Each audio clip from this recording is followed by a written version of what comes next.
She's the actress living a fairy tale life, taking centre stage on the hit series Once Upon a Time. From the bright lights of Broadway to being one of the producers responsible for Glee, Jennifer Morrison's resume boasts an impressive list of creative projects, making her a success on and off the screen. At just 15, Jennifer had her first taste of fame, starring alongside Richard Gere. That's my dad. 20 years on, and Jennifer has shared the silver screen with red carpet royalty, from Ben Affleck to Brad Pitt and our very own Joel Edgerton. You don't think I can do it, right? I think you could get killed. But it was TV that turned Jen into a household name.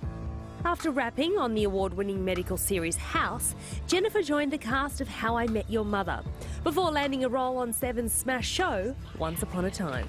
Believing in even the possibility of a happy ending is a very powerful thing.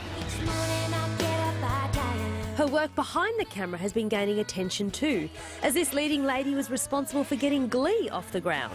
With her countless talents, Jennifer Morrison's certainly leading a charmed life.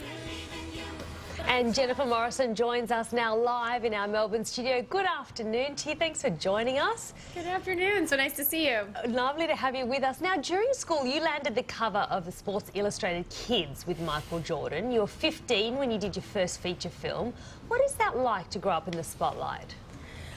You know, I feel really lucky because I felt like I had a pretty normal life. My parents were wonderful about encouraging me to stay involved in as many activities as possible. So as much as I was acting and doing things like Sports Illustrated for Kids, it always felt like a hobby, and it always felt like something I did just because I loved it and enjoyed it, and had a pretty normal life besides that. So it wasn't until I went to college and studied theater and decided I really wanted to make that what I did for a living that I started to really live in that world a little bit more. So I feel really grateful that as much as there was a bit of that spotlight stuff going on, it was more just for fun, and I had a pretty normal life along the way.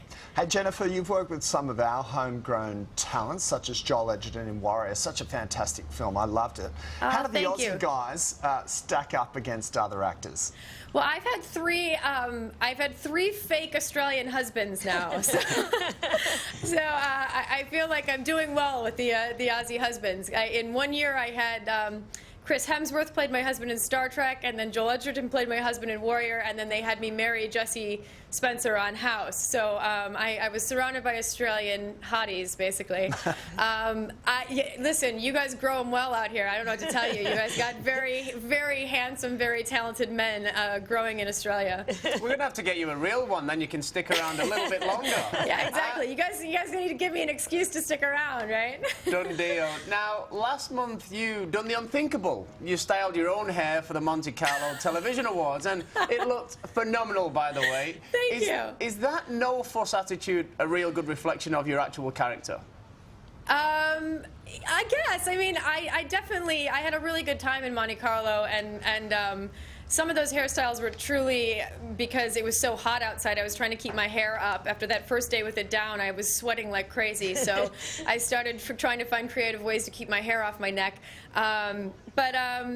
Yeah, you know, I had a really nice time. It's not often that you're going to a palace and have an excuse to dress up that way. So the very girly side of me definitely came out in those days. No, nor is it often that you would often do your own hair and makeup either, so don't worry about that. Now, you play Emma Swan on the hit show Once Upon a Time. How do you get into character for that?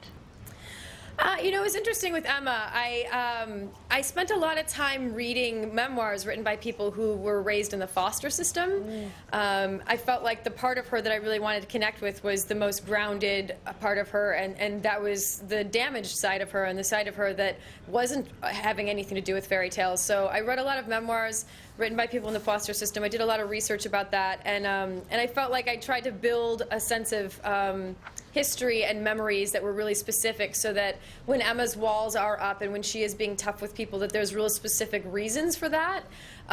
So I spent a lot of time focusing on that side of it. And then in terms of the fairy tale side, I've tried to keep her feet on the ground as much as possible and let her be almost the audience in a sense, where, you know, some of these outrageous things that we're asking people to believe, I'm letting her have the reactions to it that a normal person would have. Like, yeah, great, my parents are Snow White and Prince Charming, yeah, right, you know.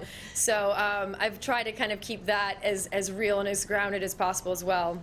Hey Jennifer, you're in Australia for the Pop Culture Expo ComicCon. What's the one thing fans might not already know about you. And what's ComicCon like? It seems like a room just full of crazy fans. Yeah, ComicCon is really amazing and impressive to me.